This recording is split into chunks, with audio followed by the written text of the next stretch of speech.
Hello, welcome back to the Nook. I'm Daniel, and today I'll be reviewing a very small Brandon Sanderson book. So this is Dawnshard, which is a novella Sanderson wrote in between books 3 and 4 of the Stormlight Archive. So in between Oathbringer and Rhythm of War, sorry. And this is about 290 pages. So pretty short, just took me a few days. And actually, before I get into it, I will read you the back description just to give you some idea of what it's about. So it says, when a ghost ship is discovered, its crew presumed dead trying to reach the storm-shrouded island Akina, Navani Kolin must make sure the island hasn't fallen into enemy hands. Knights Radiant who fly too near find their stormlight suddenly drained, so the expedition must be by sea. Ship owner Risen Fattori lost the use of her legs, but gained the companionship of Chiri Chiri, a stormlight-ingesting winged larkin. Now Risen's pet is ill, and any hope for her recovery can be found only at the ancestral home of the larkin, Akina. With the help of Lopin, the formerly one-armed windrunner, Risen must sail into the perilous storm from which no one has returned alive. If they cannot uncover the secrets of the hidden island city before the wrath of its ancient guardians falls upon them, the fate of Roshar and the entire Cosmere hangs in the balance. So I love how this has really good representation of someone who doesn't have the use of their legs. They have to learn how to use wheelchairs and various ways of getting around. And so Risen was introduced in, I believe, Words of Radiance, book 2 of the Stormlight Archive. It could have been Oathbringer. I think it was Words of Radiance. And she fell from a high height, and she did something to her spine which paralyzed her legs. And so this book, you kind of get to see the way she feels like she wants to make sure she's not trying to be pitying herself with self-pity, trying to make sure others don't pity her too much, just kind of dealing with stigma, dealing with her own inabilities. I think they do a really good job.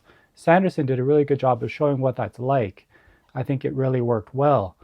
And on top of that, it's just a really fun story because we have Lopin. So Lopin's been in there since The Way of Kings. He's one of Bridge 4. He would work with Kaladin. He became a windrunner. And he's often called the Lopin. And he is definitely major comedy relief in Dawnshard. I can't even talk about why it's called Dawnshard because that's a major story spoiler.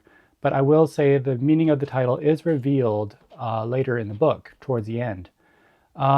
This isn't as high stakes as most Stormlight books because it's only a novella. I would even say Edge Dancer had higher stakes, and that's also a short book. But this one's really good. And honestly, Lopin was hilarious. I loved every scene with Lopin in it. There are chapters. The chapters are either Risen or Lopin. And Navani does show up. Kaladin is partially in it, but it's mainly Risen and Lopin. And I do like Risen as a character. I think she's not immature like Lift. Like in Edge Dancer, we had Lift, who was always so immature, but she was fun. Whereas Risen is just a really strong character. You can see she doesn't have the use of her legs, but she's really good with debating and negotiating with people because she's often involved in political things. And it was just really great seeing Lopin's growth through this book, where he's come as a windrunner. And Lopin was always one-armed, and because of Stormlight, he's able to regrow an arm. And so he makes lots of jokes, and he's just a really fun character. And it was just altogether a really good, delightful story. And honestly, this is my first time reading this. So previously I'd read Edge Dancer, and I've read, the first 4 Stormlight books, but I believe Dawnshard came out like a year after Rhythm of War, which is book 4. So I read Rhythm of War in 2020, and then probably in 2021 I bought Dawnshard, never read it. So this is my first time reading it, and I gotta say I'm glad I did, especially in between these books. So I'm now starting Rhythm of War for my reread.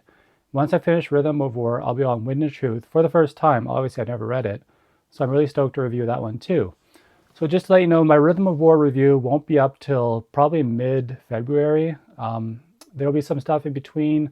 I'm going to review some other books I've read, like Wuthering Heights. I'm probably going to do a review for The Silmarillion.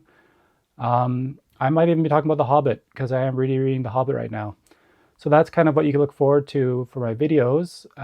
So Rhythm of War probably towards closer almost to the end of February. And yeah, altogether it was a good story. It's basically that mission where they're exploring this island and trying to get answers, and there's some twists. There's an antagonist that I thought was really well done. I won't spoil that. But if you've read the first 2 Stormlight books, and well, actually, no, the first three, and you want to read something between books 3 and 4, this is a great story to read.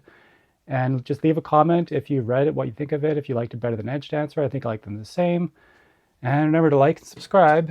And remember, you're always welcome at the Nook. Bye.